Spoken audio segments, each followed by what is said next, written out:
नमस्कार दोस्तों, इस वीडियो में आप सीबीएसई बोर्ड के द्वारा आयोजित की गई सीटेट दिसंबर 2021 के अपर प्राइमरी के दिनांक 8 जनवरी 2022 शिफ्ट के पेपर के हिंदी पार्ट का कंप्लीट सॉल्यूशन देखने जा रहे हैं। सीबीएसई बोर्ड के द्वारा सीटेट दिसंबर 2021 में अपर प्राइमरी में कुल 22 शिफ्ट में पेपर का आयोजन किया गया था, जिसमें से आप 17वें शिफ्ट के पेपर के कंप्लीट सोल्यूशन को देख रहे हैं। अगर आप सभी शिफ्टों के कंप्लीट पेपर सोल्यूशन को डिटेल में देखना चाहते हैं तो इस वीडियो के समाप्त होने के बाद से इस वीडियो का डिस्क्रिप्शन जरूर चेक करिएगा। और अगर आप चैनल पर पहली बार विजिट कर रहे हैं तो इसको सब्सक्राइब करते हुए बेल आइकन को जरूर प्रेस कर लीजिएगा सीटेट, यूपी टेट और सुपर टेट की बेहतरीन तरीके से तैयारी करने के संदर्भ में। चलिए दोस्तों, आज के इस महत्वपूर्ण वीडियो को शुरू कर लेते हैं। दोस्तों, प्रश्न संख्या 91 से 99 तक दिए गए पैराग्राफ पर आधारित पूछा गया था। पैराग्राफ के प्रश्नों को सॉल्व करने की सबसे अच्छी विधि यह है कि सबसे पहले आप एक बार प्रश्नों पर नजर डाल लीजिए, उसके बाद जब आप पैराग्राफ पढ़ेंगे तो आपको एक्चुअली में पता होता है कि आपको पैराग्राफ में सर्च क्या करना है। साथ ही साथ 2 से 3 प्रश्न ग्रामर बेस्ड क्वेश्चन पूछे जाते हैं, जिसको सॉल्व करने के लिए हमें पैराग्राफ पढ़ने की आवश्यकता ही नहीं होती है। तो अगर आप डायरेक्टली प्रश्नों पर जाएंगे तो आपका समय भी बचता है। ठीक है, तो चलिए जल्दी से पहले प्रश्नों को देख लेते हैं, उसके बाद पैराग्राफ पढ़ करके उत्तर ढूंढेंगे। पहला प्रश्न पूछा गया है, गद्यांश के आधार पर कौन सा कथन सही है। अगला प्रश्न पूछा गया है, विफलताओं को अच्छा शिक्षक क्यों कहा गया है। इस पर आधारित जो अगला प्रश्न पूछा गया था 93 नंबर का, इसे जीवन बना देना गलत है। गद्यांश के अनुसार रेखांकित शब्द के स्थान पर क्या लिखा जा सकता है। 94 नंबर का प्रश्न देखिए, एक क्रिया को माथे पर जगह देना और दूसरी को खारिज कर देना गलत है। रेखांकित वाक्य से क्या तात्पर्य है। 95 नंबर का प्रश्न आप अपने स्क्रीन पर देखिए, बाह्य जीवन और आंतरिक जीवन की सुसंगता ही कर्म क्षेत्र के मूल में हो, रेखांकित शब्द का क्या भाव है। इस पर आधारित जो अगला प्रश्न पूछा गया था, अंतस के खाली होने से क्या आशा है।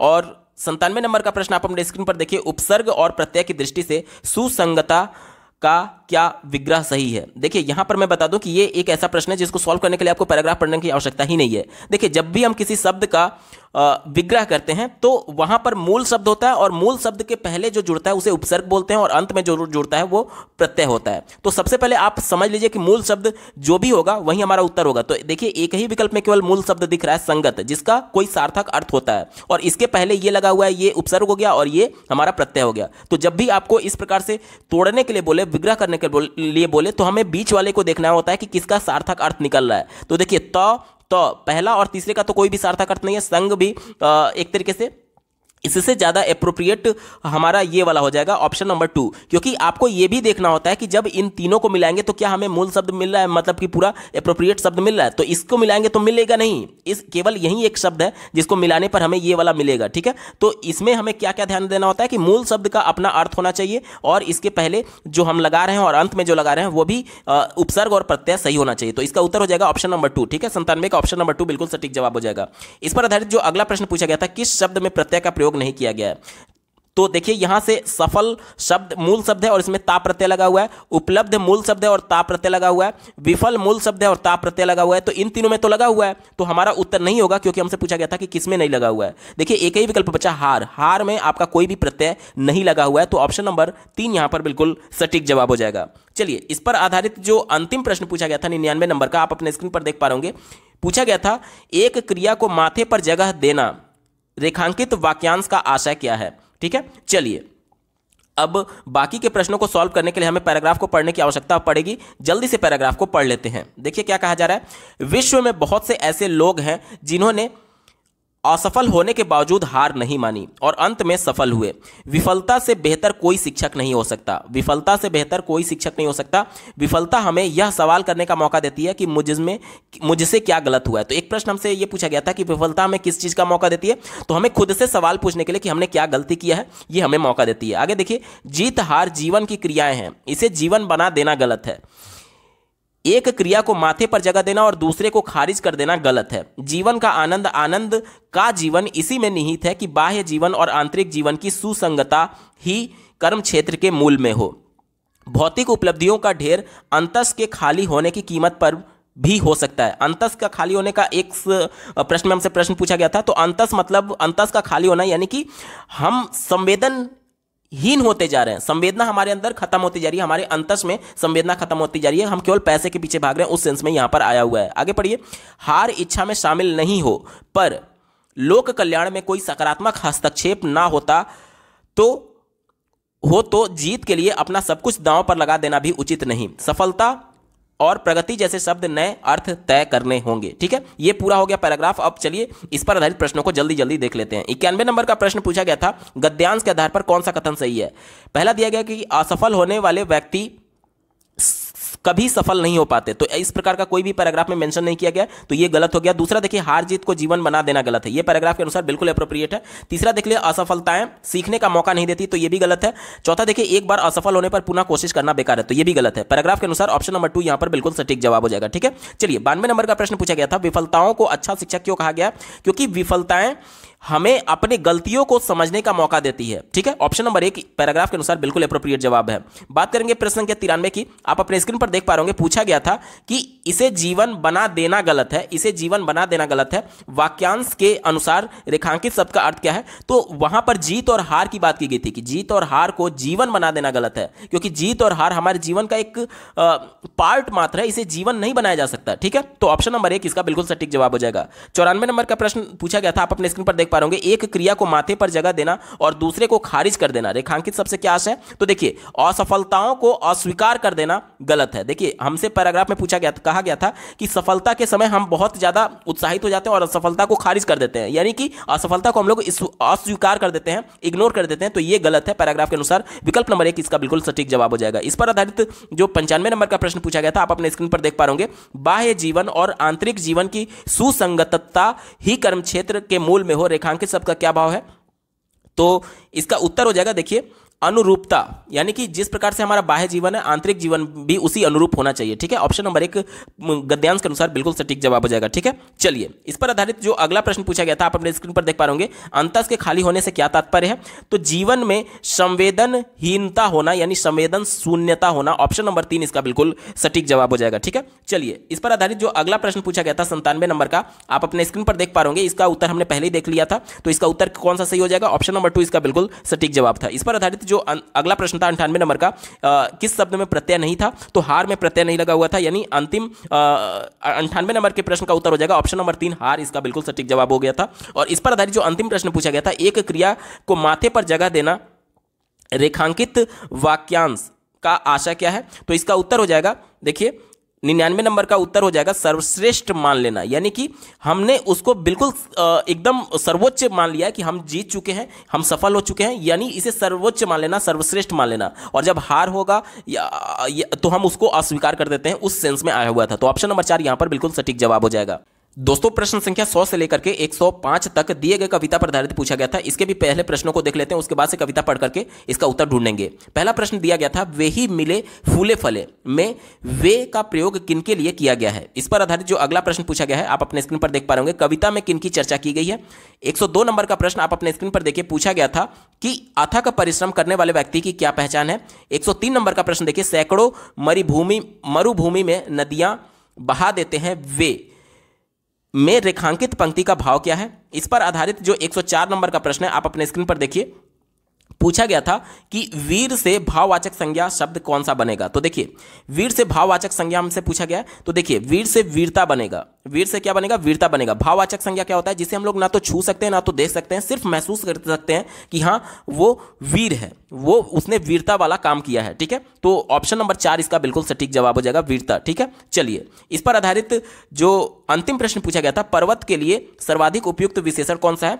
तो पर्वत के लिए हम लोग विशाल यूज करते हैं, यानी विशाल पर्वत, यानी विशाल किसका विशेषता बताएगा? पर्वत का। और पर्वत क्या है? यहां पर नाउन है, और जो नाउन की विशेषता बताता है उसे हम लोग क्या बोलते हैं? विशेषण बोलते हैं। तो ऑप्शन नंबर 1 विशाल इसका बिल्कुल सटीक जवाब हो जाएगा। ठीक है, चलिए ये तो हो गए 2 प्रश्नों को हमने पहले ही देख लिया, बाकी के 4 प्रश्नों को सॉल्व करने के लिए हमें कविता को पढ़ने की आवश्यकता पड़ेगी। जल्दी से कविता को पढ़ लेते हैं। देखा दिया गया है, देखकर बाधा विविध बहुविघ्न घबराते नहीं, देखकर बाधा विविध बहुविघ्न घबराते नहीं, रह भरोसे भाग के दुख भोग पछताते नहीं, काम कितना ही कठिन हो किंतु उकताते नहीं, भीड़ में चंचल बने जो वीर दिखाते नहीं, हो गए एक आन में उनके बुरे दिन भी भले, जगह सब काल में वे ही मिले फूले फले, पर्वतों को काट कर सड़क बना देते हैं वे, सैकड़ों मरुभूमि में नदियां बहा देते हैं वे।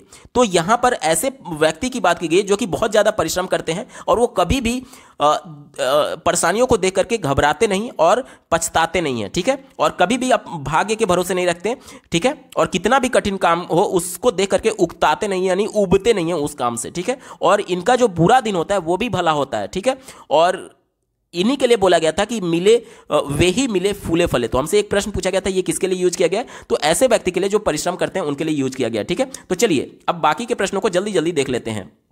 इस पर आधारित जो पहला प्रश्न पूछा गया था, वे ही मिले फूले फले में वे का प्रयोग किसके लिए किया गया है, तो यहां पर देखिए ऑप्शन नंबर 2 में बात की गई जो कभी मुश्किलों से घबराते नहीं, जो कभी मुश्किलों से घबराते नहीं। ऑप्शन नंबर 2 इसका बिल्कुल सटीक जवाब हो जाएगा। 100 का ऑप्शन नंबर 2 सही जवाब है। 101 नंबर का प्रश्न पूछा गया था, कविता में किनकी चर्चा की गई है, कविता में किनकी चर्चा की गई है, तो यहां पर देख लीजिए कविता में सतत रूप से कार्य करने वाले, सतत रूप से कर्म करने वालों की चर्चा की गई है, जो कभी भी हार नहीं मानते और अपने मेहनत पर विश्वास रखते हैं। ठीक है, 102 नंबर का प्रश्न आप अपने स्क्रीन पर देखिए, पूछा गया था अथक परिश्रम करने वाले व्यक्तियों की क्या पहचान है, तो इसका उत्तर हो जाएगा ऑप्शन नंबर 2 में दिया गया जो किसी भी काम से घबराते नहीं। ऑप्शन नंबर 2 कविता के अनुसार बिल्कुल एप्रोप्रिएट जवाब है।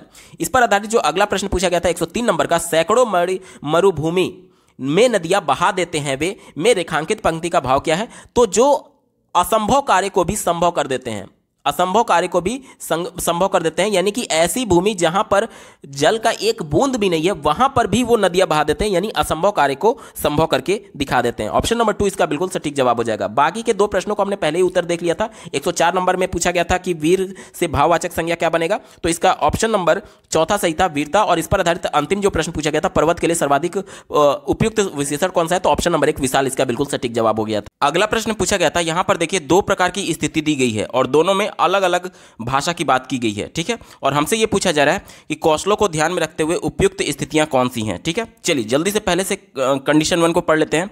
कहा जा रहा है कि सना और इरफान दूरभाषा पर अपने सप्ताहांत की योजना पर चर्चा करते हैं। दूरभाषा यानी मोबाइल पर, और सप्ताहांत यानी कि जो वीकेंड होता है उसकी योजना पर चर्चा कर रहे हैं।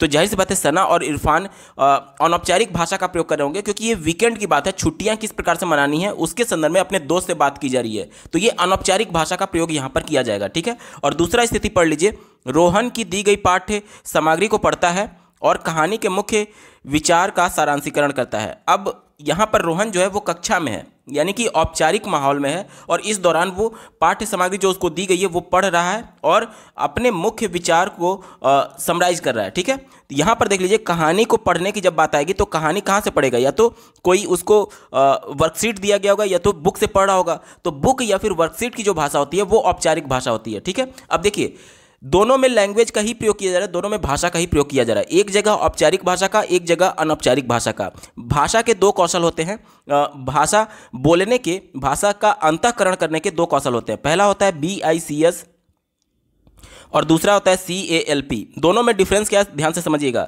इसका फुल फॉर्म होता है basic interpersonal communication skill, BICS का फुल फॉर्म है बेसिक इंटरपर्सनल कम्युनिकेशन स्किल। ठीक है, यानी कि देखिए इंटरपर्सनल मतलब क्या होता है, अंतः व्यक्तिक, यानी कि एक व्यक्ति दूसरे से जब बातचीत करेगा अनौपचारिक तरीके से तो वहां पर BICS होता है। और CALP क्या होता है, कॉग्निटिव एकेडमिक लैंग्वेज प्रोफिशिएंसी। तो ये जब बच्चा औपचारिक भाषा का प्रयोग कर रहा होगा तब वहां पर CALP आता है। ठीक है, तो सीधे तौर पर आप समझ लीजिए जब अनौपचारिक भाषा का प्रयोग किया जाएगा तो BICS, और जब औपचारिक भाषा का प्रयोग किया जाएगा तो CALP। ठीक है, पहले विकल्प में देखिए पहला अनौपचारिक से संबंधित था, तो पहला क्या हो जाएगा, BICS हो जाएगा। और दूसरा देखिए औपचारिक तरीके से बच्चा भाषा को बोल रहा था तो ये क्या हो जाएगा, ये हो जाएगा आपका CALP, यानी कि पहला BICS और दूसरा CALP। दिए गए विकल्प में देखिए ऑप्शन नंबर 2 में इसकी बात की गई है, विकल्प नंबर 2 यहां पर बिल्कुल एप्रोप्रिएट जवाब हो जाएगा। अगला प्रश्न पूछा गया था, निम्नलिखित में से कौन सा विद्यार्थियों में निष्कर्ष निकालने के कौशल का विकास करने के लिए सही शिक्षण शास्त्रीय क्रम है, यानी कि हमें एक रिजल्ट तक पहुंचना है, निष्कर्ष निकालना है। ठीक है, उसके लिए सही शिक्षण शास्त्री यानी पेडागोजिकल यहाँ पर सीक्वेंस क्या होगा वो हमसे पूछा जा रहा है। देखिए यहाँ पर 3 प्रकार की क्रियाएं दी गई हैं या फिर गतिविधि दी गई है, तीनों में से कौन सा सही क्रम है ये हमसे पूछा जा रहा है। ठीक है, चलिए पहला दिया गया अनुमान लगाना, दूसरा दिया गया पठन और बारीकी से देखना, और तीसरा दिया गया पाठ्य सामग्री में मुख्य बिंदुओं की पहचान करना। ठीक है, यहाँ पर देख लीजिए जब भी हम लोग किसी लेख को पढ़ करके समराइज कर रहे होते हैं या फिर निष्कर्ष निकाल रहे होते हैं तो उसके लिए सबसे पहले हम लोग क्या करते हैं कि जो हमारे पास पठन सामग्री है उसको हम लोग बारीकी से पढ़ रहे होते हैं, बारीकी से देख रहे होते हैं, तो ये पहले नंबर पर हो जाएगा। ठीक है, उसके बाद से उसके जो मुख्य बिंदु होते हैं उनकी हम लोग पहचान करते हैं उसका थीम समझने के संदर्भ में। ठीक है, तो ये दूसरे नंबर पर हो जाएगा। और ऐसे कुछ शब्द आए होंगे उस लेख में जिसका अर्थ हमें नहीं पता होता है, तो हम लोग क्या कर रहे होते हैं, पूरे लेख के संदर्भ में उस पर्टिकुलर वर्ड्स जिसका मीनिंग हमें नहीं पता है उसका हम लोग अनुमान लगा रहे होते हैं पूरे लेख, पूरे कॉन्टेक्स्ट के संदर्भ में। ठीक है, तो इसे हम लोग तीसरे नंबर पर रखेंगे। यानी हमारा क्रम क्या बना, दूसरा, तीसरा और पहला, 2 3 1 हमारा क्रम बना। दिए गए विकल्प में देखिए ऑप्शन नंबर 3 में इसी की बात की गई है, 2 3 1 इसका बिल्कुल एप्रोप्रिएट जवाब हो जाएगा। अगला प्रश्न पूछा गया था, निम्नलिखित में से कौन सी शिक्षण शास्त्रीय विधि विषय वस्तु आधारित उपागम के सबसे निकट है। विषय वस्तु उपागम क्या होता है, तो इसमें क्या होता है कि एक पर्टिकुलर किसी लेख के बारे में जो कि बच्चे के रुचि के अनुसार होना चाहिए उसको चुना जाता है और उसी पर आधारित बच्चे को उसी तक केवल केंद्रित रखा जाता है। यानी कि यहाँ पर देखिए विषय वस्तु आधारित, जैसे हम लोग बाल केंद्रित कहते हैं उसी प्रकार से विषय वस्तु यानी बच्चे को विषय वस्तु तक सीमित रखा जाता है, इस सेंस में ये आया हुआ है। और लेकिन जो विषय वस्तु है वो बच्चे के रुचि का होना चाहिए। ठीक है, इसी को ध्यान में उत्तर रखते हुए उत्तर ढूंढ लेंगे। देखिए यहाँ पर केवल एक ही विकल्प में बच्चों की रुचि की बात की गई है। देखिए, विद्यार्थियों की रुचि के विषयों पर पठन सामग्री का चयन करना और कहानियों के मुख्य विचार बिंदु ढूंढने के लिए कहना। एक ही विकल्प में बच्चों की रुचि की बात की गई थी, बाकी विकल्प में किसी में भी नहीं की गई है, इसलिए बाकी के विकल्प गलत हो जाएंगे और ऑप्शन नंबर 4 यहाँ पर बिल्कुल एप्रोप्रिएट जवाब हो जाएगा। अगला प्रश्न पूछा गया था, कक्षा 6 के विद्यार्थी को अकर्मक और सकर्मक क्रिया पढ़ाने के बाद अध्यापिका समूहों में गतिविधि कराती है। ठीक है, चैप्टर को अकर्मक सकर्मक क्रिया जो है उसको बच्चों को पढ़ा दिया गया, उसके बाद से समूहों में गतिविधि कराया जा रहा है बच्चों को। देखिए, विद्यार्थी ए सकर्मक क्रिया का एक वाक्य पुस्तक से पढ़ करके विद्यार्थी बी को अकर्मक क्रिया बताती है। विद्यार्थी बी अनुमान लगाती है कि इस प्रकार का इस वाक्य का सकर्मक क्रिया रूप क्या होगा। विद्यार्थी ए आवश्यकता अनुसार सुधार करती है, पुनः दोहराती है जब तक कि विद्यार्थी बी सही अनुमान ना लगा ले। यह गतिविधि किसका प्रतिनिधित्व करती है, ध्यान से समझिएगा। यहाँ पर बच्चे को अकर्मक और सकर्मक क्रिया को पढ़ा दिया गया, उसके बाद से यहाँ पर 2 बच्चे हैं ए बी, मतलब ग्रुप समझ सकते हैं या फिर अलग अलग इंडिविजुअल बच्चे समझ सकते हैं। यहाँ पर ए जो बच्चा है वो पहले किताब में दिए गए, पाठ्यपुस्तक में दिए गए सकर्मक क्रिया के एक वाक्य को विद्यार्थी बी को अकर्मक क्रिया में बताता है। मान लीजिए यहाँ पर कोई एक वाक्य हो गया और इसको वो कन्वर्ट कर दे रहा है किसमें, ये सकर्मक क्रिया का वाक्य था और इसको कन्वर्ट कर दिया है अकर्मक क्रिया में, बी को बताया गया है। अब बी इसका रिवर्स करके इसका सकर्मक क्या होगा वो हमसे पूछा जा रहा है और ये प्रक्रिया तब तक चलती रहेगी जब तक ये सही वाक्य तक ना पहुंच जाए। सही वाक्य ये वाला था और अगर बी ने जो उसको सकर्मक क्रिया में बदल करके बताया तो अगर ये वाला सही नहीं है तो फिर ए उसमें फिर से कुछ सुधार करेगा और फिर बी को बताएगा और फिर बी इस अकर्मक को फिर सकर्मक में बताएगा। यही प्रक्रिया बार बार चलती रहेगी जब तक कि वो ये वाली सकर्मक क्रिया के सही वाक्य तक ना पहुंच जाए। यानी कि ये क्या किया जा रहा है, ये बच्चे को उसके उत्पाद यानी उसके प्रोडक्ट, उसके रिजल्ट पर पहुंचने की कोशिश की जा रही है। ये किसका सिद्धांत है, ये स्वयं की उत्पाद परिकल्पना है। ऑप्शन नंबर 1 इसका बिल्कुल सटीक जवाब हो जाएगा। यानी जब तक बच्चा रिजल्ट तक ना पहुंच जाए, जब तक बच्चा परिणाम तक ना पहुंच जाए, तब तक उसको अभ्यास कराते रहना चाहिए, उस सेंस में ये आया हुआ है और ये स्वयं के उत्पाद परिकल्पना का सिद्धांत है। बाकी के विकल्पों पर एक बार चर्चा कर लेते हैं। देखिए, चौथा दिया गया क्रेशन की अर्जन अधिगम परिकल्पना। अर्जन अधिगम परिकल्पना यानी कि जो क्रेशन थे वो ये मानते थे कि जो टारगेट लैंग्वेज है, जो सेकंड लैंग्वेज है, उसको भी फर्स्ट लैंग्वेज की तरह अर्जित किया जा सकता है और इसके संबंध में उन्होंने 5 हाइपोथेसिस दिए थे जिसमें बोधगम्य में निवेश आ जाता है आपका और वो सभी चीज़ें आ रही होती है। ठीक है, तो ये आपका अर्जन नहीं है, ये अर्जन नहीं है, क्योंकि अर्जन में क्या होता है कि अर्जन में हम नेचुरल इन्वायरमेंट में चीज़ों को कर रहे होते हैं, लेकिन यहाँ पर क्या है कि यहाँ पर बच्चा प्रयास कर रहा है। देखिए, पहले वो इसका सकर्मक क्रिया का उदाहरण इसको अकर्मक क्रिया में बदल करके बी को बताया, फिर बी ने उसको सकर्मक क्रिया में कन्वर्ट करके देखा क्या इससे मैच कर रहा है, नहीं मैच कर रहा है, तो फिर ए ने इसको संशोधित करके बी को फिर बताया, फिर बी ने उसको फिर से उसका सकर्मक में क्रिया में बदल करके इसको कन्वर्ट करके बताया। अब फिर से मैच किया जाएगा कि क्या इससे मैच कर रहा है, अगर मैच कर रहा है तब तो ठीक है, अन्यथा ये कंडीशन बार बार दोहराई जाएगी। तो ये अर्जन नहीं है, हमारा उत्तर नहीं होगा। ब्रूनर का विकास का सिद्धांत, तो ये भी ब्रूनर का विकास का सिद्धांत नहीं है। क्यों नहीं है, क्योंकि जो ब्रूनर का विकास का सिद्धांत था वो जीन पियाजे के सिद्धांत का अल्टरनेट के तौर पर देखा जाता है और जीन पियाजे का सिद्धांत इस प्रकार की प्रक्रियाओं के बारे में नहीं बताता है, इसलिए निगेटिव हो गया, हमारा उत्तर नहीं होगा। दूसरा देखिए, क्रेशन की निवेश परिकल्पना। निवेश में क्या होता है कि क्रेशन ने जो निवेश परिकल्पना यानी कि इनपुट हाइपोथेसिस दिया था, इसके अंतर्गत उन्होंने बताया था कि बच्चे का जो मानसिक स्तर है, मान लीजिए आई है, तो उससे एक स्तर ऊपर बताने की बात की जाती है इसमें। ठीक है, इसमें ये चीज़ बार बार रिपीट करने वाली प्रोसेस नहीं है, इसलिए ये भी हमारा उत्तर नहीं होगा। एक ही विकल्प बचा, स्वयं की उत्पाद परिकल्पना। ऑप्शन नंबर 1 इसका बिल्कुल सटीक जवाब हो जाएगा। अगला प्रश्न पूछा गया था, सस्वर वाचन की कक्षा में सक्रिय श्रवण का प्रदर्शन करने के लिए कौन सी गतिविधि सबसे कम उपयुक्त है। देखिए सस्वर वाचन क्या होता है, जब कक्षा में हम लोग बोल बोल करके यानी उच्चारण के सहित चीज़ों को पढ़ रहे होते हैं और पढ़ करके अर्थ ग्रहण कर रहे होते हैं तो उसे सस्वर वाचन बोला जाता है।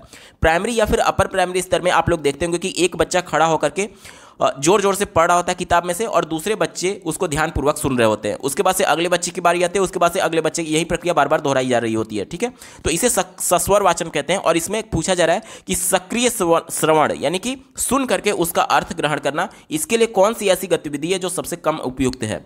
चलिए, अगर मान लीजिए कक्षा में सस्वर वाचन किया जा रहा है, कक्षा में 50 बच्चे हैं जिसमें एक बच्चा खड़ा होकर के किताब को पढ़ रहा है, तो अन्य बच्चे उसको ध्यानपूर्वक सुनेंगे। कब ध्यानपूर्वक सुनेंगे? जब उनको ये एहसास होगा कि मुझे कभी भी खड़ा करके इसका थीम पूछा जा सकता है, कभी भी टीचर हमें खड़ा करके इसके बीच में क्या अर्थ है किसी मेन शब्द का उसके बारे में पूछ सकती है, या फिर कभी भी टीचर खड़ा करके हम में से किसी से भी किसी एक प्रश्न का उत्तर पूछ सकती है जो कि उस बच्चे ने सस्वर वाचन कर लिया है उसके संबंध में।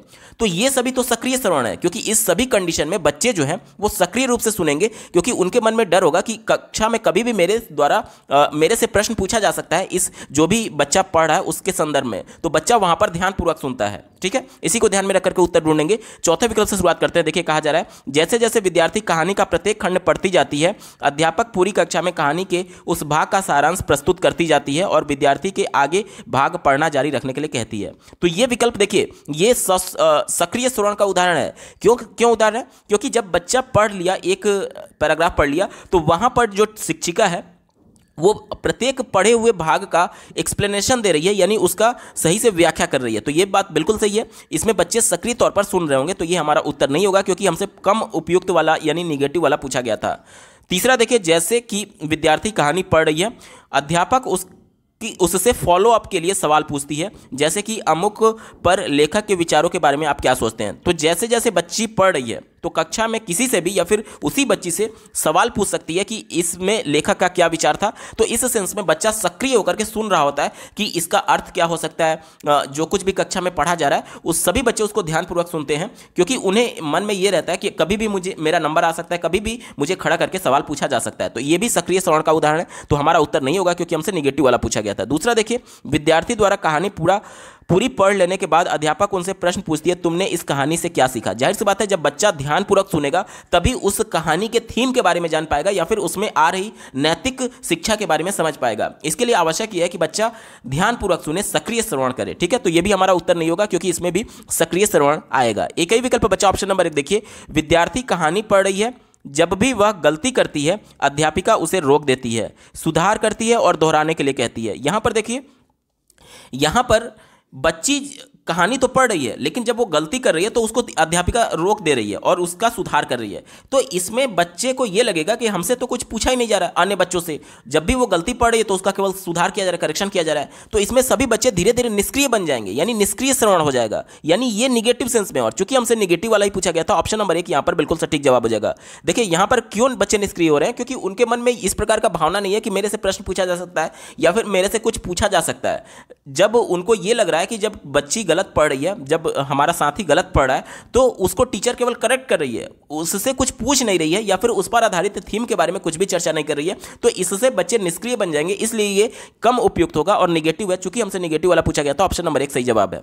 अगला प्रश्न पूछा गया था, बच्चे किस उद्देश्य के लिए पढ़ते लिखते हैं। तो देखिए, चौथा दिया गया प्रोन्नति के लिए प्रमाण पत्र, यानी कि प्रमोट होने के बाद, पास होने के बाद जो सर्टिफिकेट मिलता है उसके लिए कहा जा रहा है कि बच्चे पढ़ते हैं। तो ये विकल्प निगेटिव है। क्यों निगेटिव है? देखिए, शिक्षा का जो उच्चतम उद्देश्य होता है वो ये होता है कि बच्चे जो कुछ भी विद्यालय में सीख रहे हैं वो अपने दैनिक जीवन में, अपने जीवन में उस लक्षणों को उतार पाएं। केवल रिजल्ट पाने के लिए, केवल सर्टिफिकेट पाने के लिए शिक्षा नहीं दी जाती है। ये निगेटिव हो गया, हमारा उत्तर नहीं होगा। तीसरा देखिए, कक्षीय कार्य को पूरा करने के लिए, यानी कि जो क्लास वर्क दिया गया है उसको पूर्ण करने के लिए। तो ये तो बहुत ज़्यादा संकुचित हो गया ना, ये कभी भी हमारा उत्तर नहीं होगा। पहला देखिए, रटना वैसे ही निगेटिव है। एक ही विकल्प बचा, अर्थ निर्माण के लिए, यानी बच्चे जो कुछ भी पढ़ रहे हैं उसका अर्थ निर्माण कर पाएं और उसको अपने दैनिक जीवन में उतार पाएं। विकल्प नंबर 2 यहां पर बिल्कुल पॉजिटिव है और यही इसका सटीक जवाब हो जाएगा। अगला प्रश्न पूछा गया था, विद्यार्थियों की विस्तारात्मक लेखन से परिचित करवाने के लिए उसमें निहित कौशलों के विकास के लिए कौन सी गतिविधि सर्वाधिक रूप से मदद करेगी। यहां पर देखिए, प्रश्न हमसे पूछा जा रहा है विस्तारात्मक लेखन से परिचित कराना है, इसके लिए कौन सी गतिविधि उसके लिए एप्रोप्रिएट होगी, ये हमसे पूछा जा रहा है। देखिए यहाँ पर विस्तारात्मक लेखन को लेकर के ये विस्तृत लेखन से मत समझिएगा। यहां पर विस्तारात्मक लेखन करने का मतलब कि जो लेखन की जो प्रक्रिया उपागम है, जिसके अंतर्गत विभिन्न स्टेप्स, विभिन्न चरणों के अंतर्गत बच्चे को लिखना सिखाया जाता है, उसकी बात की जा रही है। ठीक है, तो यहां पर देखिए प्रक्रिया उपागम क्या होता है, तो लेखन में क्या होता है, बच्चा अपने मौलिक विचारों को लिख करके अभिव्यक्त कर रहा होता है, लेकिन उससे पहले कई स्टेप्स से होकर के वो गुजरता है। सबसे पहले जिस टॉपिक के बारे में लिखना है उसके बारे में उसके माइंड में विचारों की उत्तेजना जन्म लेती है, जिसे हम लोग ब्रेन स्टॉर्मिंग कह रहे हैं। तो सबसे पहले विचारों की उत्तेजना जन्म लेगी, उसके बाद से बच्चा जो है वो उसके प्रति आउटलाइन तैयार कर रहा होगा, यानी मोटा मोटी एक तरीके से अपनी बाउंड्री सेट कर रहा होगा कि मुझे कितने शब्दों में लिखना है। जैसे मुझे कितने शब्दों में लिखना है, जैसे कि देखिए एक ही टॉपिक को हम लोग पूरी एक किताब भी लिख सकते हैं, एक पूरा 500 शब्दों में भी लिख सकते हैं, 100 शब्दों में भी लिख सकते हैं। यानी कि यहाँ पर आउटलाइन में एक लिमिट तय किया जाता है कि हमें कितने शब्दों में इस लेख को लिखना है। उसके बाद से ड्राफ्टिंग की जाती है, यानी कि क्या क्या हेडिंग्स होंगे, क्या क्या सब हेडिंग्स होंगे। उसके बाद से उसकी रीचेकिंग की जाती है, यानी कि जो कुछ भी आपने ड्राफ्ट तैयार किया क्या वो सही है, विश्वसनीय है। उसके बाद से अगर आपको करेक्शन करने की जरूरत पड़ती है तो आप करेक्शन भी करते हैं। उसके बाद से फाइनल ड्राफ्टिंग की जाती है और अंत में लेख तैयार होता है। ये होता है पूरा लेखन का प्रक्रिया उपागम। ठीक है, तो यहां पर देख लीजिए वो वाला विकल्प हमारा सही होगा जिसमें बच्चा स्वतंत्र रूप से लिखेगा और साथ ही साथ वहां पर कुछ लिमिट दी गई रही होगी कि हमें इतने शब्दों में लिखना है, क्योंकि आउटलाइन में हम लोग लिमिट तैयार कर रहे होते हैं कि हमें कितने शब्दों में या फिर कितने हद तक जाकर के आगे बढ़ करके लिखना है। ठीक है, चलिए इसी को ध्यान में रख करके उत्तर ढूंढ लेते हैं। चौथे विकल्प से शुरुआत करेंगे। विद्यार्थी विशेषण की परिभाषा बताते हैं और विशेषण के प्रकारों की सूची बताते हैं। तो ये हमारा स्वतंत्र लेखन नहीं है, अब बच्चा खुद से अभिव्यक्त नहीं कर रहा है, बल्कि परिभाषा जो वो रटा रटाया वही चीजें बता रहा है। ठीक है, निगेटिव हो गया। तीसरा देखिए 5-5 के समूह बनाना। समूह में एक विद्यार्थी कहानी आरंभ करती है और शेष विद्यार्थी उससे जोड़ते जाते हैं। तो देखिए यहां पर बच्चे का मौलिक विचार नहीं कहा जा सकता। क्यों नहीं कहा जा सकता? क्योंकि पूरे कहानी के लिखने के दौरान, पूरे कहानी लिखने के दौरान बच्चे का खुद का मौलिक विचार होना चाहिए। यहां पर बच्चे 5-5 के ग्रुप में बटे हुए हैं, तो जाहिर सी बात है जब एक बच्चा कहानी का आरंभ करता है तो जब अगले बच्चे का टर्म आएगा उस शेष कहानी में कुछ अगला जोड़ने के लिए, तो वो अपना मौलिक अभिव्यक्ति कर रहा होगा। उसके बाद जब अगले बच्चे का टर्म आएगा तो वो अपना मौलिक अभिव्यक्ति कर रहा होगा। तो ये जो पूरा है ये पूरे ग्रुप का मौलिक अभिव्यक्ति कहा जाएगा, ना कि इंडिविजुअल का। तो वो जो कहानी है वो एक तरीके से मिक्स हो गया ना, क्योंकि सभी की अभिव्यक्ति उसमें जुड़ी हुई है, तो ये मौलिक नहीं हुआ। मौलिक तो तब बोला जाएगा ना किसी इंडिविजुअल का, एक का उसमें मौलिक अपना खुद का विचार हो, तो ये निगेटिव माना जाएगा, हमारा उत्तर नहीं होगा। पहला देखिए विद्यार्थियों द्वारा रोल प्ले जिसमें उनके हाव भाव तथा संवाद बोलने हैं। तो यहां पर केवल बोलने की बात की जा रही है और प्रश्न हमसे लिखने के बारे में पूछा गया था, तो ये तो बिल्कुल ही निगेटिव हो गया। एक ही विकल्प बचा ऑप्शन नंबर 2। देखिए विद्यार्थियों को बताई गई विषय वस्तु के 100 शब्दों का प्रयोग करते हुए रचनात्मक विज्ञापन की अभिकल्पना करना। यहां पर देखिए 100 शब्दों, मैं आपको बोला था ना कि लिमिट तय कर दी जाती है आउटलाइन में कि हमें कितने शब्दों में लिखना है, तो यहां पर लिमिट हमें दी गई है, 100 शब्दों में हमें लिमिट कर दिया गया है और हम इसी के अंतर्गत अपने मौलिक विचारों को अभिव्यक्त करेंगे। और यहां पर इंडिविजुअल विद्यार्थी की बात की गई है। ठीक है, इंडिविजुअल विद्यार्थी की बात की है, प्रत्येक विद्यार्थी अपना अपना लेख लिख रहा होगा। तो यहां पर देखिए रचनात्मक चीजें, ये सभी चीजें पॉजिटिव हैं क्योंकि बच्चा अपने मौलिक विचारों को एक्सप्रेस करेगा। तो ऑप्शन नंबर 2 यहां पर बिल्कुल एप्रोप्रिएट है, यही इसका सटीक जवाब हो जाएगा। अगला प्रश्न पूछा गया था निम्नलिखित में से कौन सा कथन स्पष्ट करता है कि बालक विकास के निकटस्थ क्षेत्र में है। विकास का निकटस्थ क्षेत्र क्या होता है?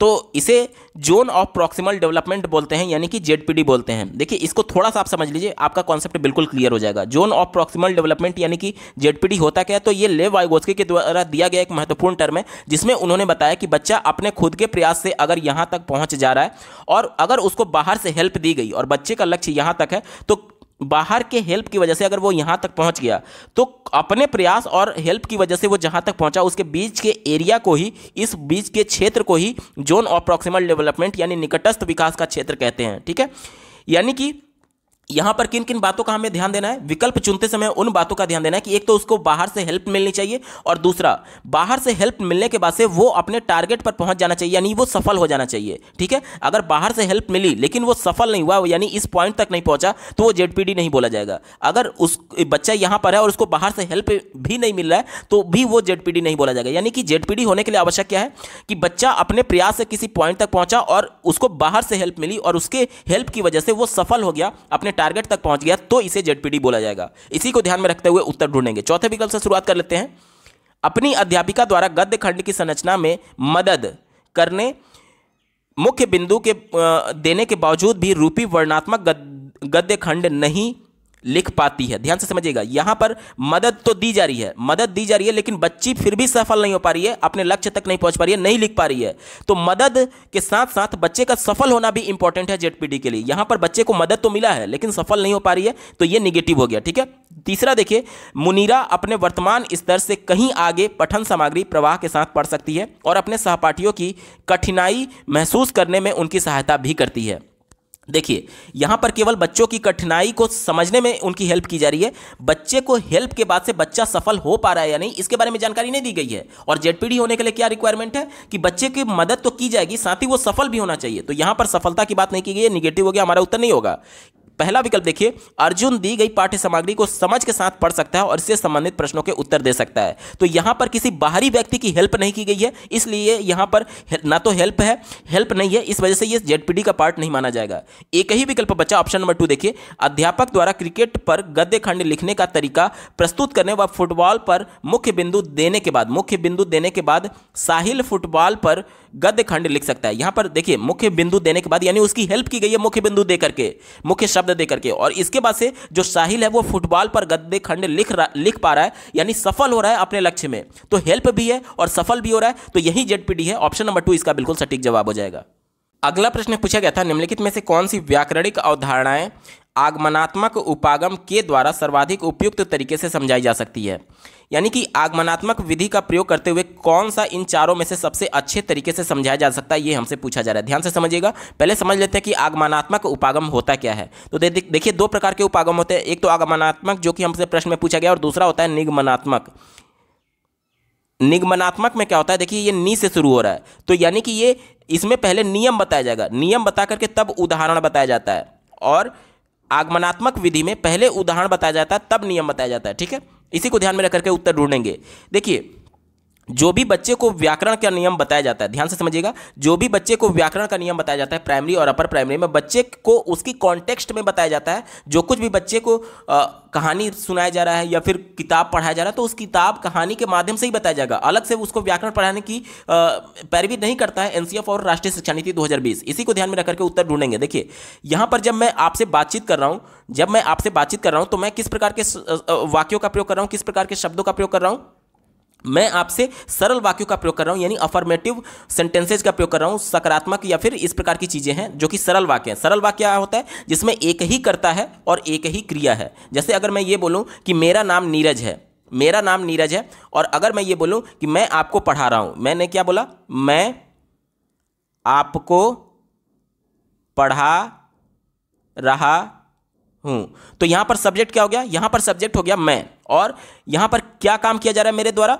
मैं पढ़ाने का काम कर रहा हूं, तो पढ़ाना यहां पर क्रिया हो जाएगी। ठीक है, और सब्जेक्ट के बाद वाला पूरा पार्ट प्रेडिकेट हो जाता है। ठीक है, तो यहां पर बच्चे को व्याकरण के नियम उदाहरण के माध्यम से पहले बताना है, यानी बच्चे को पहले उदाहरण बताना है, तब बच्चे को एक तरीके से बच्चे को पहले उदाहरण बताना है, तब बच्चे को नियम बताना है। तो जो कुछ भी हम लोग आम बोलचाल की भाषा में प्रयोग कर रहे हैं, जिन भी चीज़ों का, जिन भी शब्दों का, जिन भी वाक्यों का, वो सरल वाक्य होता है। क्यों? क्योंकि हम लोग एक वाक्य बोल रहे होते हैं, तो उसमें क्या होता है कि एक कर्ता और एक क्रिया होती है। बेसिकली हम लोग इसी प्रकार के वाक्यों का प्रयोग कर रहे होते हैं। तो जो हम कॉन्टेक्स्ट में, यानी जिस संदर्भ में बच्चे को पढ़ाना चाह रहे हैं नेचुरल वे में, तो नेचुरल वे में हम सरल वाक्यों का ही प्रयोग कर रहे होते हैं, इसलिए सरल वाक्यों का प्रयोग यहाँ पर सर्वाधिक उपयुक्त हो जाएगा, जिसके माध्यम से बच्चा लगातार अपने दैनिक जीवन में ही उदाहरण देख सकता है सरल वाक्यों का। ठीक है, तो ऑप्शन नंबर 1 यहां पर बिल्कुल एप्रोप्रिएट है, यही इसका सटीक जवाब हो जाएगा। बाकी के विकल्पों को आप देख लीजिए। कहा जा रहा है कि जातिवाचक संज्ञा, इसके बाद से देखिए किसी एक वाक्य में बहुत से विशेषण होने पर विशेषणों का क्रम,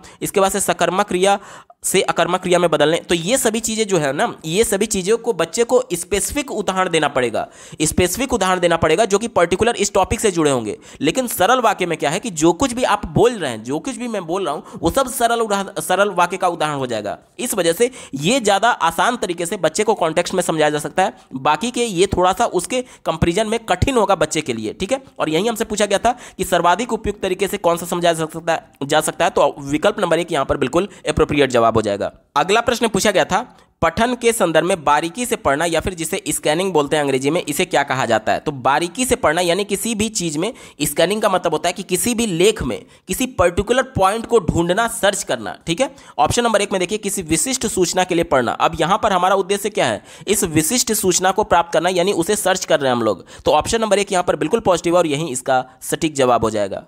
अगला प्रश्न पूछा गया है, निम्नलिखित में से कौन सा इस बात का मूल्यांकन करने के लिए सर्वाधिक उपयुक्त है कि विद्यार्थी ने इस पाठ को पूरी तरह से समझ लिया है?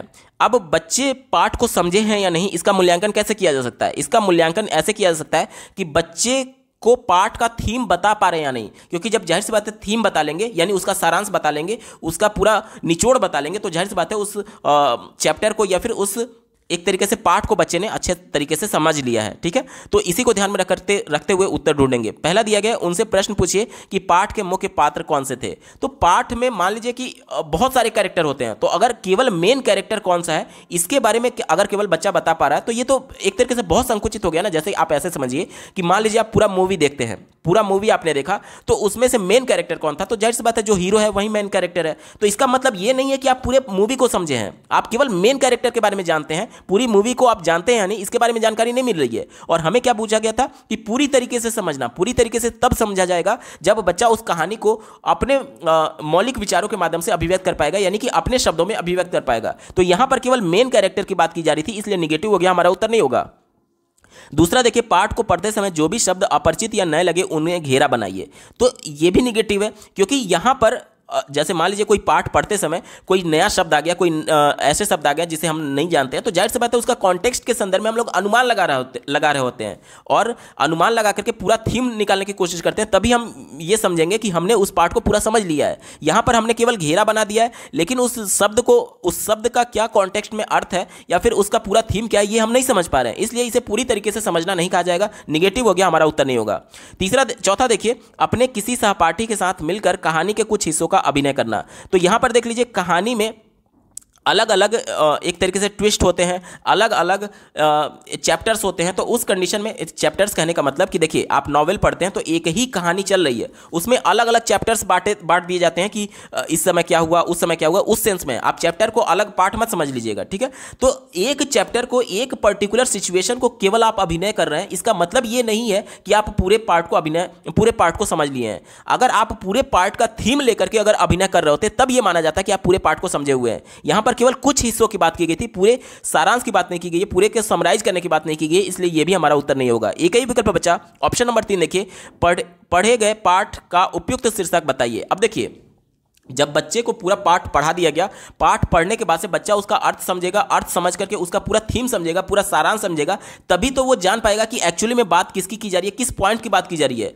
और वही पॉइंट उसका शीर्षक होता है जो मेन बिंदु होता है। ठीक है, तो मेन बिंदु हम लोग कैसे निकाल पाएंगे? जब पूरा हम लोग पढ़ करके उसका अर्थ ग्रहण करेंगे, उस पूरे थीम को समझेंगे, तभी उसका शीर्षक बता पाएंगे, टाइटल बता पाएंगे। ऑप्शन नंबर 3 यहां पर बिल्कुल पॉजिटिव और यही इसका सटीक जवाब हो जाएगा। अगला प्रश्न पूछा गया था, नीचे आकलन की एक गतिविधि दी गई है, यहां पर जल्दी से देख लीजिए। दी गई पाठ्य सामग्री को आधार बनाकर 100 शब्दों से कम में उत्तर दें। पहला यहां पर दिया गया है, आपको कहानी का कौन सा भाग सबसे प्रिय लगा, और दूसरा दिया गया, यदि आप मुख्य पात्र होते तो इसी प्रकार से प्रतिक्रिया देते। यानी कि आपसे पूछा जा रहा है कि अगर आप मेन कैरेक्टर की जगह पर होते तो आप क्या करते। ठीक है, तो इसी को ध्यान में रखते हुए प्रश्न देखते हैं। अब हमसे क्या पूछा जा रहा है, इस गतिविधि द्वारा कौन सी भाषाई कौशल को जांच हो रही है। पहले विकल्प से शुरुआत कर लेते हैं। कहा जा रहा है कि कहानी के मुख्य विचार की पहचान। तो यहां पर मुख्य विचार की पहचान नहीं की जा रही है, क्योंकि अगर केवल मुख्य विचार की पहचान की जाती तो मेन कैरेक्टर को मानते हुए हमारी प्रतिक्रिया नहीं दी जाती, हमारी प्रतिक्रिया नहीं पूछी जाती, यानी कि हम अगर उस कैरेक्टर में होते तो हम क्या करते हैं ये हमसे नहीं पूछा जाता। साथ ही साथ यहां पर हमें यह पूछा गया कि कौन सा भाग सबसे प्रिय लगा, कौन सा भाग सबसे प्रिय लगा, यानी कि किसी पर्टिकुलर एक पॉइंट, पर्टिकुलर एक सिचुएशन की बात पूछी जा रही है, पूरे मेन थीम की बात नहीं की जा रही है, पूरे मेन सारांश की बात नहीं की जा रही है। इस वजह से ये कहानी के मुख्य विचार की पहचान नहीं है। दूसरा देखिए, लेखक की विचारधारा को साझा करना। यहां पर देखिए, यहां पर लेखक की विचारधारा अगर ये होती तो जो मेन कैरेक्टर है उसी के पॉइंट ऑफ व्यू से हमें बताने की बात की जाती, लेकिन हमसे ये कहा जा रहा है कि आप अपने आप को मेन कैरेक्टर की जगह पर रख करके देखिए और अपनी प्रतिक्रिया दीजिए। अपनी प्रतिक्रिया यानी कि हमारा विचार हो गया, ना कि लेखक का विचार है। इस वजह से ये निगेटिव हो गया, हमारा उत्तर नहीं होगा। चौथा देखिए, रचनात्मक लेखन। रचनात्मक लेखन नहीं होगा। क्यों नहीं होगा?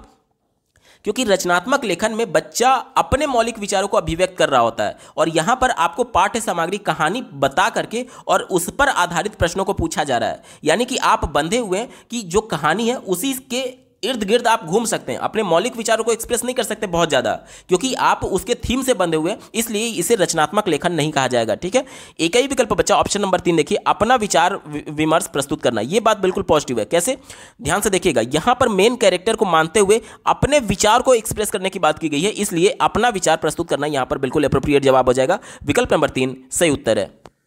अगला प्रश्न पूछा गया था, निष्कर्ष निकालने के कौशल का विकास करने के लिए कौन सी शिक्षण अधिगम सामग्री एक अच्छा संसाधन है। निष्कर्ष निकालने के लिए हमसे पूछा जा रहा है कि कौन सी शिक्षण अधिगम सामग्री अच्छी है। ठीक है, चलिए पहले विकल्प से शुरुआत कर लेते हैं।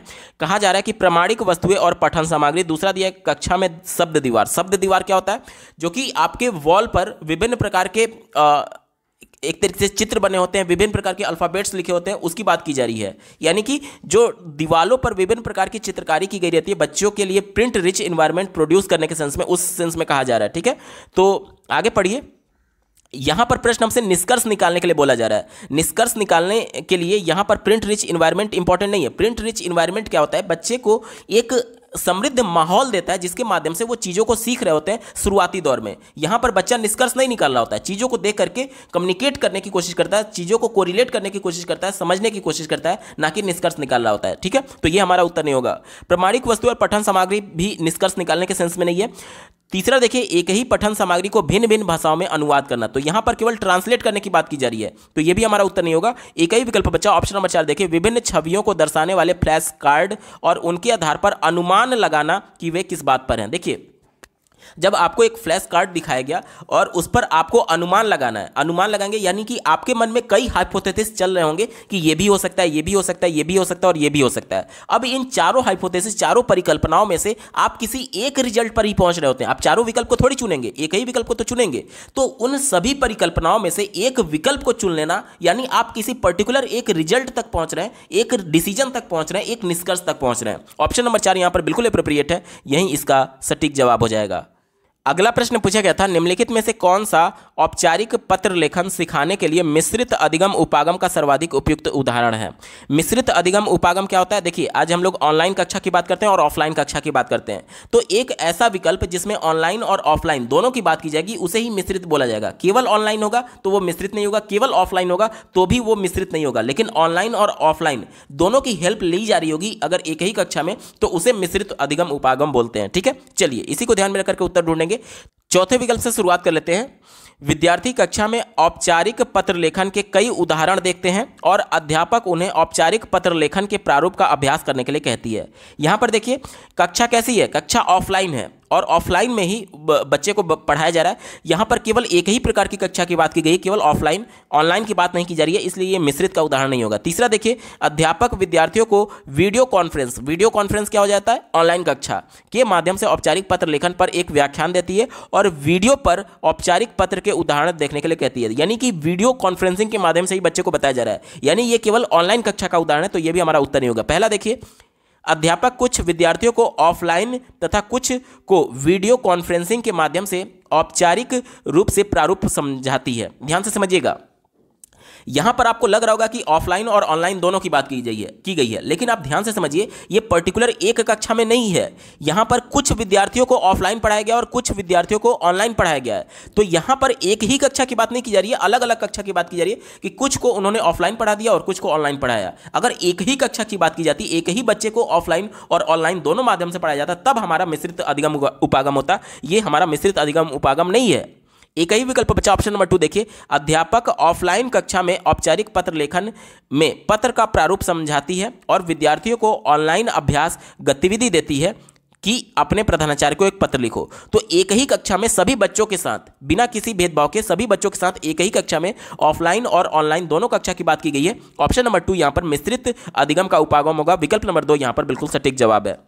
अगला प्रश्न पूछा गया था, राष्ट्रीय शिक्षा नीति 2020 विदेशी भाषा यानी फॉरेन लैंग्वेज के अध्ययन की अनुशंसा किस रूप में करती है। देखिए, राष्ट्रीय शिक्षा नीति 2020 में अभी जो हमारे देश में लागू है वो 2 लैंग्वेज कॉन्सेप्ट लागू है, जिसके अंतर्गत हमें मदर टंग यानी अगर आपकी मदर टंग हिंदी है तो हिंदी पढ़ाई जाएगी और आंग्ल भाषा कंपलसरी सबको पढ़ाई ही जाती है, यानी आंग्ल भाषा अंग्रेजी भाषा। अभी के बाद से सीनियर सेकेंडरी यानी इंटरमीडिएट के स्तर पर राष्ट्रीय शिक्षा नीति 2020 ये कहती है कि बच्चे को अब 3 लैंग्वेज कॉन्सेप्ट पर पढ़ाना चाहिए, जिसके माध्यम से बच्चे को मदर टंग तो पढ़ाया जाएगा, आंग्ल भाषा अंग्रेजी पढ़ाया ही जाएगा, इसके अलावा एक फॉरेन लैंग्वेज उनके रुचि के हिसाब से उनको विकल्प दिया जाएगा कि कोई भी एक फॉरेन लैंग्वेज आप चुन सकते हैं और उनको सीनियर सेकेंडरी स्टेज पर फॉरेन लैंग्वेज भी पढ़ाया जाएगा। इसी को ध्यान में रखकर के उत्तर ढूंढेंगे।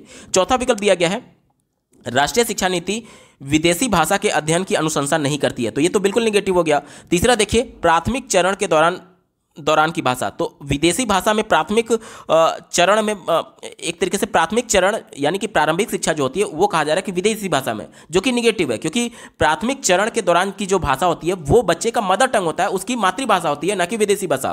तो ये भी निगेटिव हो गया, हमारा उत्तर नहीं होगा। तीसरा देखिए त्रिभाषा सूत्र के अंतर्गत एक विकल्प के रूप में, आपको लग रहा होगा कि 3 लैंग्वेज कॉन्सेप्ट यहां पर बोला गया तो ये सही होगा, लेकिन नहीं, ये गलत है। कैसे, ध्यान से समझिएगा। 3 लैंग्वेज कॉन्सेप्ट में पहला जो लैंग्वेज है, फर्स्ट लैंग्वेज, वो बच्चे की मदर टंग है। क्या है? मदर टंग, ठीक है। और इसके बाद से जो सेकंड लैंग्वेज है वो आंग्ल भाषा है, यानी कि इंग्लिश सबको पढ़ाया ही जाएगा, ठीक है। ये इंग्लिश सेकंड लैंग्वेज हो गया। और थर्ड लैंग्वेज क्या है? ये फॉरेन की लैंग्वेज है, ये फॉरेन की लैंग्वेज है, थर्ड लैंग्वेज, ठीक है। तो अब यहां पर देखिए, अगर त्रिभाषा सूत्र के अंतर्गत एक विकल्प के रूप में हम देखें, यानी विकल्प के रूप में, यानी ये कहा जा रहा है कि 3 लैंग्वेज में से हमारे पास विकल्प है कि हम किसी एक लैंग्वेज को चुन सकते हैं, जबकि ऐसा नहीं होता है। राष्ट्रीय शिक्षा नीति 2020 ये कहती है कि ये आपको विकल्प नहीं दिया गया, ये मैंडेटरी आपको तीनों पढ़ना ही पढ़ना है, यानी कि मदर टंग भी आप पढ़ेंगे, इंग्लिश भी पढ़ेंगे और फॉरेन लैंग्वेज भी पढ़ेंगे। तो ये विकल्प नहीं है, इस वजह से निगेटिव हो गया, हमारा उत्तर नहीं होगा। एक ही विकल्प बचा, ऑप्शन नंबर 1 देखिए, माध्यमिक स्तर पर एक अतिरिक्त विकल्प के रूप में।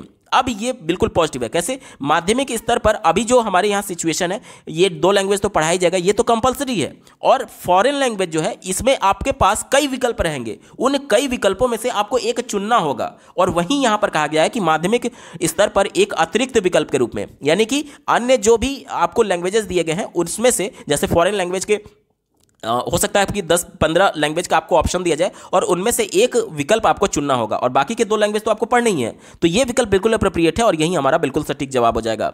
दोस्तों, ये पेपर पूरा सॉल्व हो चुका है। आपको ये वीडियो कैसा लगा कमेंट के माध्यम से जरूर बताइएगा, क्योंकि आपका एक कमेंट मुझे मोटिवेट करेगा ऐसे ही महत्वपूर्ण वीडियो लाने के संदर्भ में। अगर आप सीटेट अपर प्राइमरी और प्राइमरी सभी शिफ्टों के कंप्लीट पेपर सोल्यूशन को डिटेल में देखना चाहते हैं, इसके अलावा सीटेट अपर प्राइमरी और प्राइमरी में पूछे जाने वाले सभी सब्जेक्ट्स के कंप्लीट पेडागोजी को डिटेल में पढ़ना चाहते हैं, तो इस वीडियो के बाद इस वीडियो का डिस्क्रिप्शन जरूर चेक करिए। और अगर आप चैनल पर पहली बार विजिट कर रहे हैं तो इसको सब्सक्राइब करते हुए बेल आइकन को जरूर प्रेस कर लीजिएगा, सीटेट, यूपीटेट और सुपर टेट की बेहतरीन तरीके से तैयारी करने के संदर्भ में। इस वीडियो को देखने के लिए आपका बहुत बहुत धन्यवाद। भगवान करे आपका दिन शुभ हो।